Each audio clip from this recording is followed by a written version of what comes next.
नमः संस्कृताय। संस्कृत कक्षा में आपका स्वागत है। मैं प्रतीत राम, असिस्टेंट प्रोफेसर, श्री गांधी महाविद्यालय सिधौली सीतापुर। आज मैं बीए भाग 3 के अंतर्गत महाकवि माघ विरचित शिशुपाल वधम महाकाव्य पढ़ाने जा रहा हूँ। आप लोग महाकाव्य का लक्षण ध्यान रखना बता चुके हैं। जब पढ़ा शुरू किया तब बता क्या होता है कि सर्ग बंधो महाकाव्यम तत्रैको नायकः सुरः, अर्थात जिस कथा का बंधन सर्गों में होता है, अर्थात जो कथा सर्गों में बंधी होती है उसे महाकाव्य कहते हैं। कोई लक्षण बताया कि उनका आप ध्यान रखना है। पिछले अंक में मैंने आपको बताया कि नारद मुनि भगवान श्री कृष्ण के सामने बैठे हुए थे और भगवान श्री कृष्ण और नारद जी में कहते बातचीत कर रही थी। भगवान श्री कृष्ण ने नारद मुनि से कहा कि हे मुनिवर, आपके आने का यहाँ क्या प्रयोजन है, क्योंकि आप जैसे महान लोग किसी के यहाँ बिना मतलब नहीं जाते हैं, कुछ न कुछ कारण तो जरूर होगा। आपसे मुझे ये पूछना नहीं चाहिए कि आप किस लिए आए हैं, लेकिन मेरे अंदर ऐसी उथल मच रही है, हलचल मच रही है कि मैं अपने आप को रोक नहीं पा रहा हूँ और मैं आपसे पूछने के लिए उतावला हो गया हूँ कि आप यहाँ किस उद्देश्य से पधारे। भगवान श्री कृष्ण के ऐसा कहने पर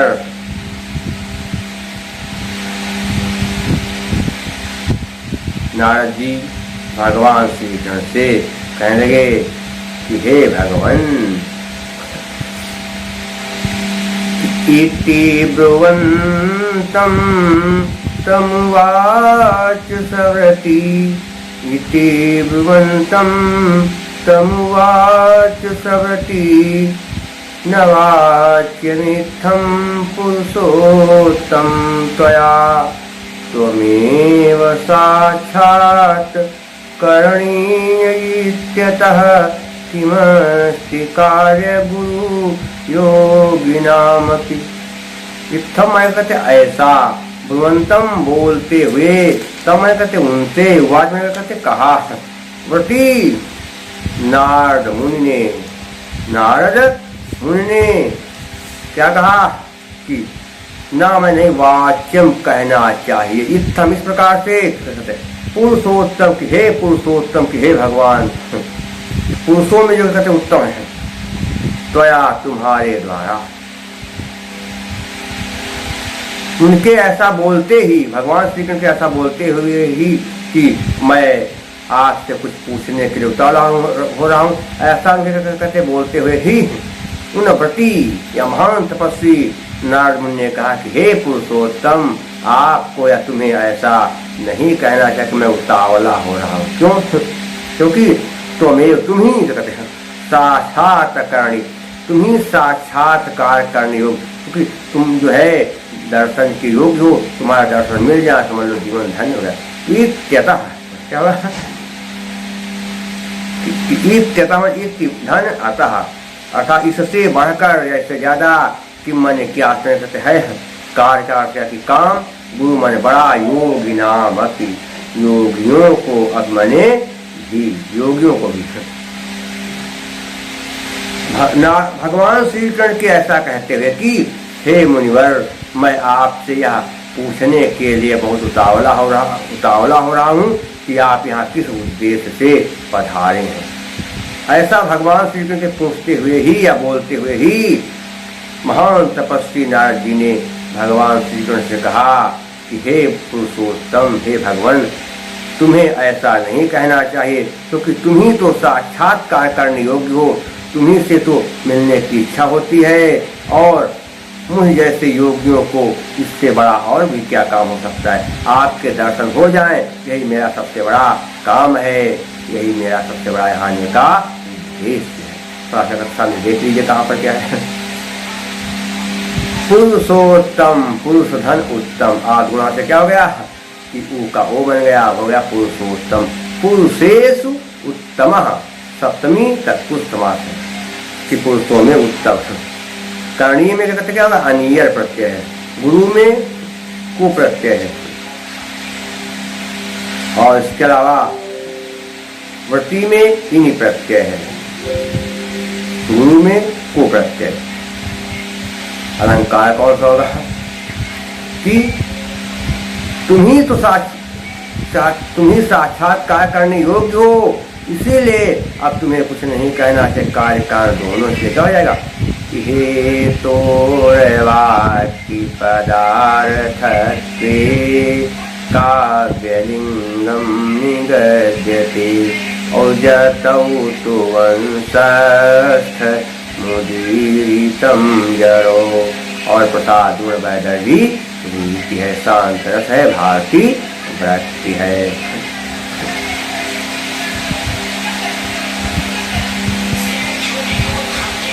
महर्षि नारद योगियों के द्वारा साक्षात करणीय भगवान कृष्ण के युक्ति का अर्थात उनकी महानता का वर्णन करते हुए कहने लगे कि हे भगवान,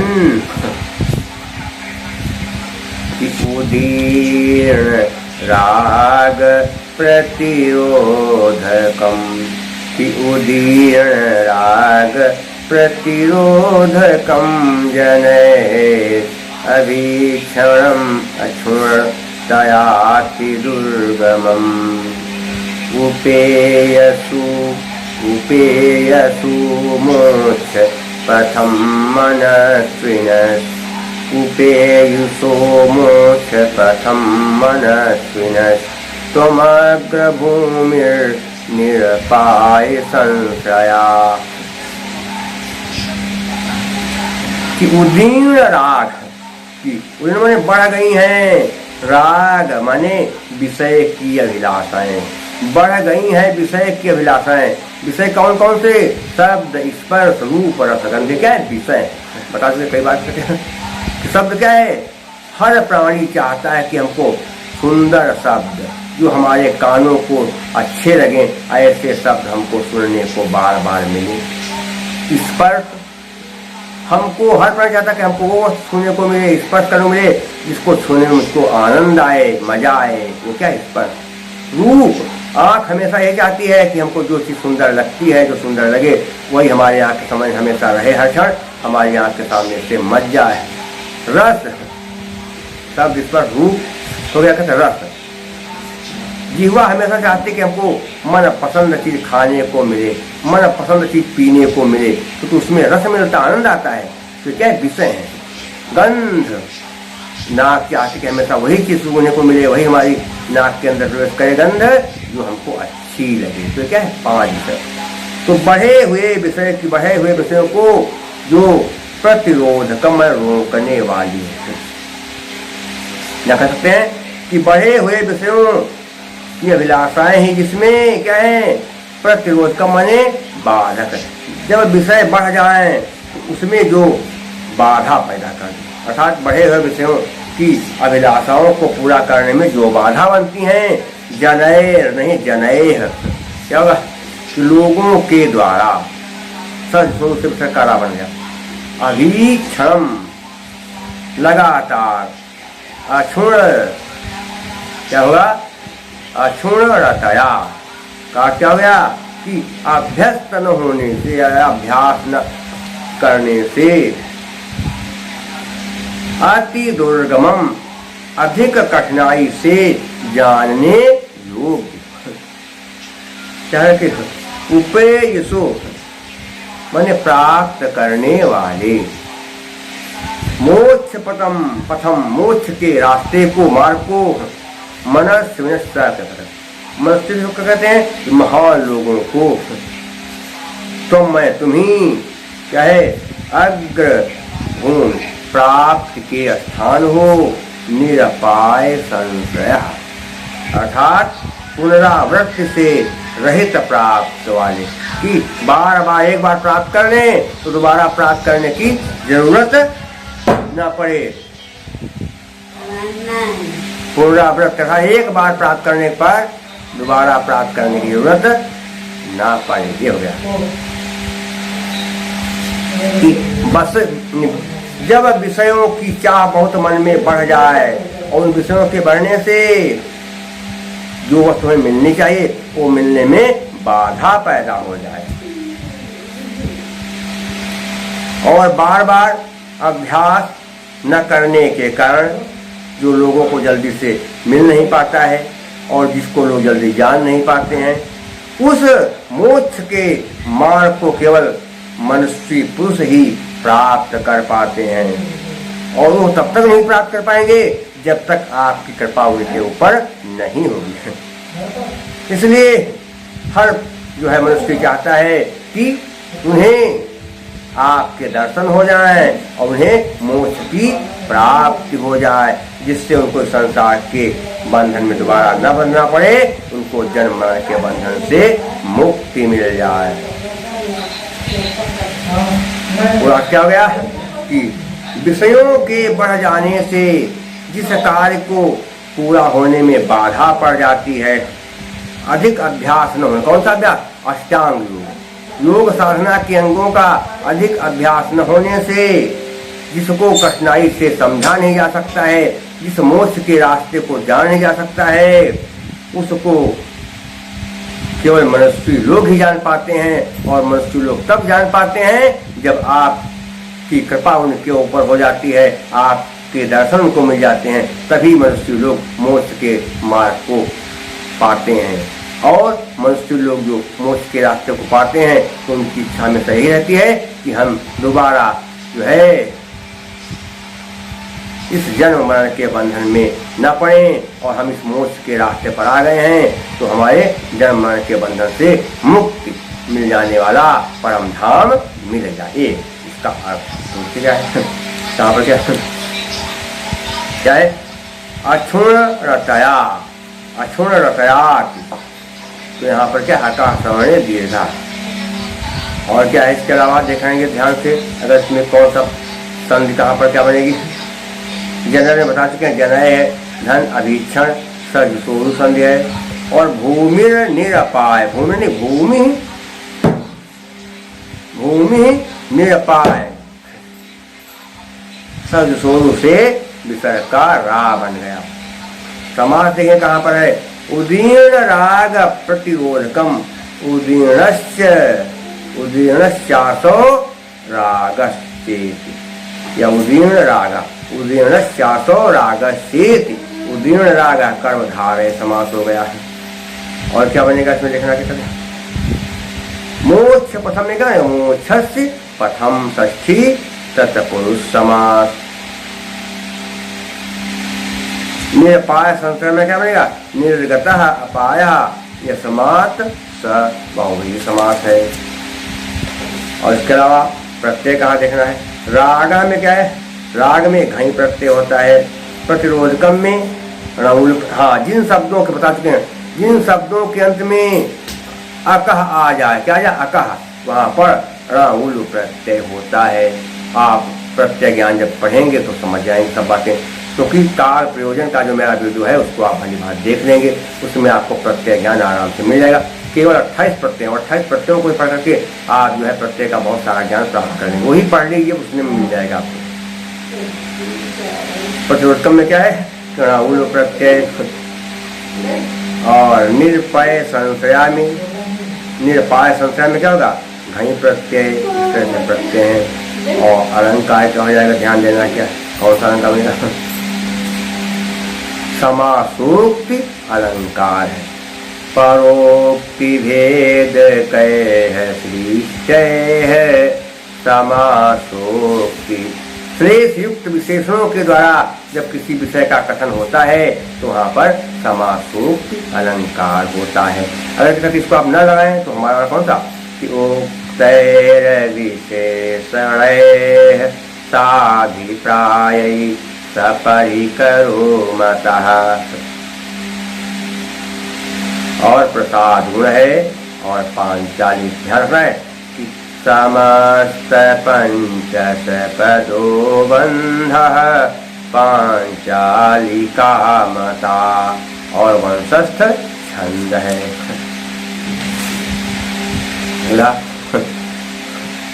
नारद जी आगे भगवान श्री कृष्ण कह रहे कि हे भगवान कि उदासीतारम निगृहीत मानसै, क्या कहा कि उदासीतारम निगृहीत मानसै, उदासीतारम निगृहीत मानसै गृहीतमध्यात्म दिशा कथंचन बहिर्विकारं प्रकृतेः पृथग् विदुः पुरातनं त्वामपुरुषं पुराविदः। उदासीतारम, क्या क्या होगा कि उदासीन, उदासीन जानते हैं आप कि उस संसार में कुछ भी कहते घट रहा हो, चाहे जो घटना घटे हो, चाहे इतना आनंद आए, चाहे इतना दुख भरी घटना हो, चाहे इतना सुख भरी, उससे हमको कुछ भी लेना देना नहीं, चाहे जो कुछ दुनिया में हो रहा है हमसे क्या मतलब। ये भावना क्या होती है? उदासीन।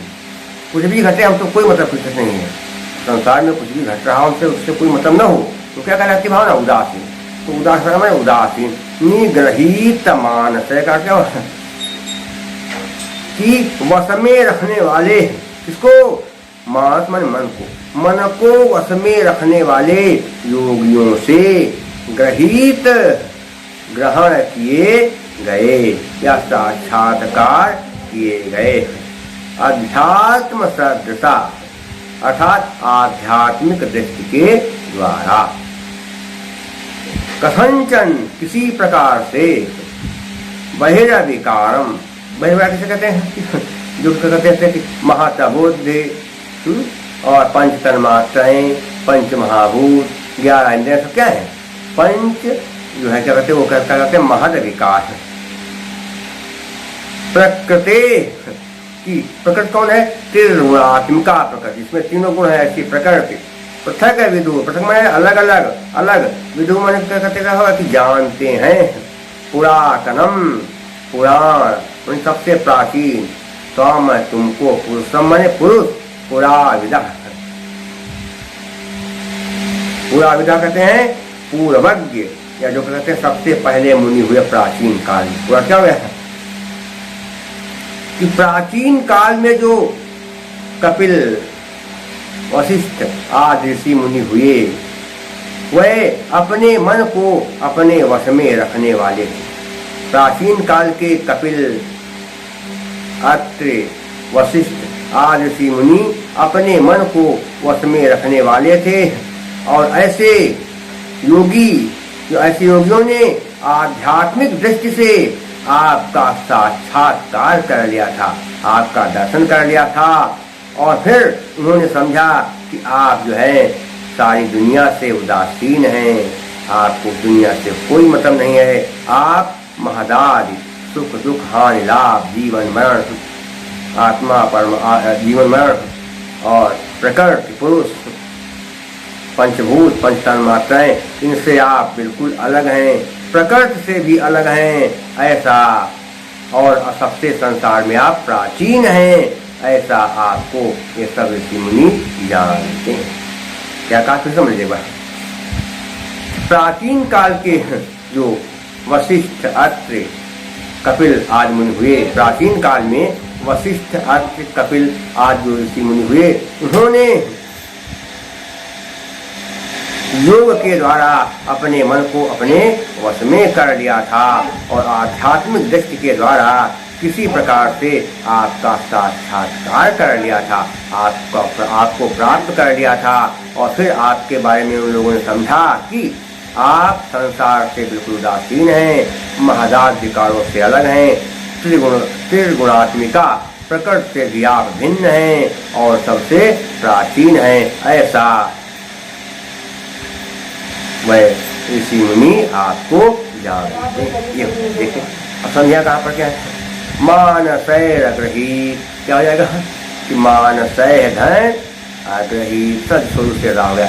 आप जो है मेरा अभिज्ञान शाकुंतलम भाग 9 वीडियो देखेंगे, उसके PDF में आप जो है संधि ज्ञान प्राप्त करें। 26 संधियाँ हैं, उनको आप 23 या 26 संधियाँ हैं, वो सारी संधियों का आप पढ़ लेंगे तो सारी संधि ज्ञान आपको हो जाएगा। तो कौन सा संधि हो जाएगा? देखिए कथंचन क्या है? कथम धनचन, क्या हो गया? कथंचन कौन सा? अनुस्वार पर सवर्ण। क्या होगा कि अनुस्वार के बाद कहते यही आए। अनुस्वार जानते हैं आप, अंग या नामा, ये क्या अनुस्वार। उसके बाद यही माने प्रत्येक वर्ग के आगे के चार अक्षर क्या है? यही है। तो कथम माँ अनुस्वार, उसके बाद क्या है? चन है। क्या है? यही। तो अनुस्वार के बाद यही आया, इसलिए अनुस्वार यही वर्ग के, इसलिए अनुस्वार यही वर्ग के पांचवें वर्ण में क्या है? क्या वर्ग का पांचवा क्या? या। तो बन गया कथंचन अनुस्वार यही पर सवर्ण। पृथक विदु में क्या होगा? झलाम जसो बनते से क्या हो गया? पृथक धन विदु, पृथक विदु, तीन संधियां। अगला देखिए समास का कहते क्या हो गया कि निगृहीत मानस, निगृहीतम मानसम यही है ते, बहुवी समास है।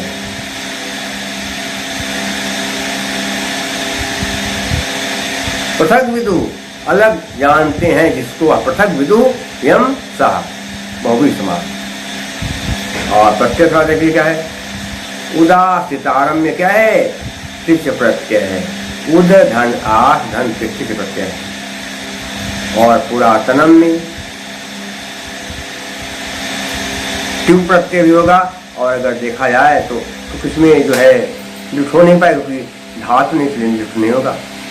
पुराविदा में क्या होगा? ट्यूप प्रत्यय है।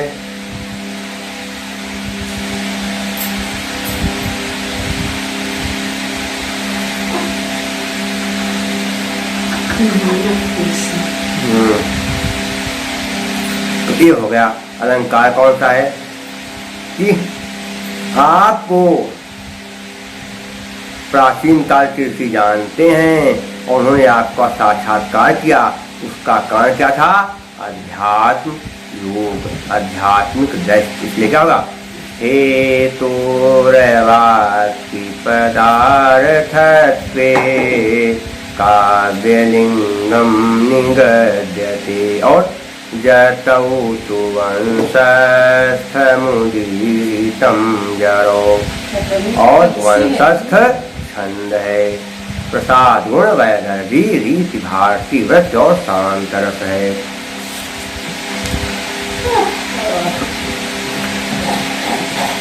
नारद जी भगवान के वराह अवतार का वर्णन कर रहे हैं और कह रहे हैं, हे भगवान, निवेशयामासित हेलयोधितं, निवेशयामासित हेलयोधितं, थणावृतां छादनमेकमुकसः, जगत्रैक रथपति त्वमुच्चकै, रहीश्वरस्तंभसि सुभूतलम्। निवेशयामासित मैंने कहा कि स्थापित कर दिया था, रख दिया था। क्या? हेलयो ऊर्ध्वतम। हेला मैंने कहते स्वाभाविक रूप से, ऊर्ध्वतम मैंने कहते उठाए हुए। क्या उठाए? बाद में आएगा। फण घटाम का क्या गया? सांपों के। छादनम आवरण पर एक एक, एकम एक ओकसः, ओकसः में क्या? घर। एक घर पर या घर को। जगत त्रैक, जगत संसार के त्रैक स्थपति, तीनों लोकों के एकमात्र शिल्पी। जगत त्रैक में तीनों लोकों के क्या है? स्थपति, तीनों लोकों के एकमात्र शिल्पी। तो मैं तुमको उच्च कई है, ऊंचे। क्या लिखा है? उच्च कय रहीश्वर, अहीश्वर अर्थात अही कहते हैं शेषनाग को। सांपों के राय जो है वो क्या कहते हैं? अहीश्वर शेषनाग। स्तंभ माने खंभों पर, स्तंभों पर। खंभा कौन से? शिष्य मस्तक रूपी खंभे पर या स्तंभ पर भूतलम पृथ्वी को रख दिया था। क्या कहा? हे भगवान, आप तीनों लोगों के एकमात्र शिल्पी हैं, कारीगर। आप तीनों लोगों के एकमात्र शिल्पी हैं। और आपने जब वाराह अवतार धारण किया तो आपने पृथ्वी को बड़े आराम से सहज ही उठा लिया था। और फिर उठाई हुई पृथ्वी को आपने सांपों के घर अर्थात पाताल लोक के ऊपर इस पृथ्वी को रख दिया।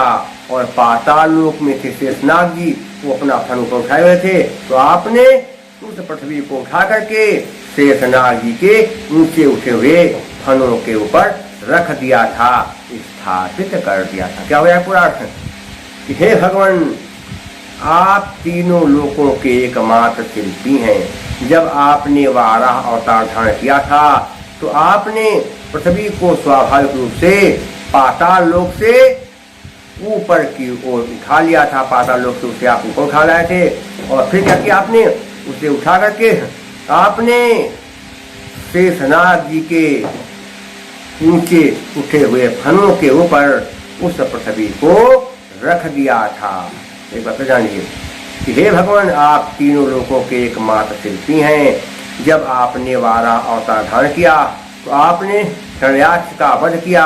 और फिर क्या किया आपने, पृथ्वी को कहते उठा लिया और ऊपर उठा करके ले आए। और फिर आपने उस पृथ्वी को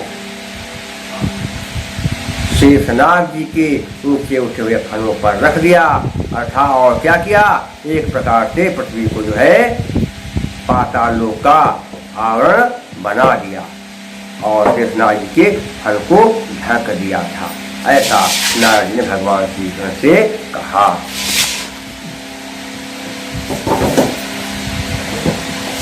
देख रहा था कहां पर क्या है। हे लयो धतम में क्या बनेगा, हे लयाधन उद्धतम। हे लयो धतम बन जाएगा, आद गुण है। और क्या बनेगा, पति तुम नहीं है, पति धन तुम। विसर्जनीय सह के नियम से क्या बनेगा, विसर्ग काता।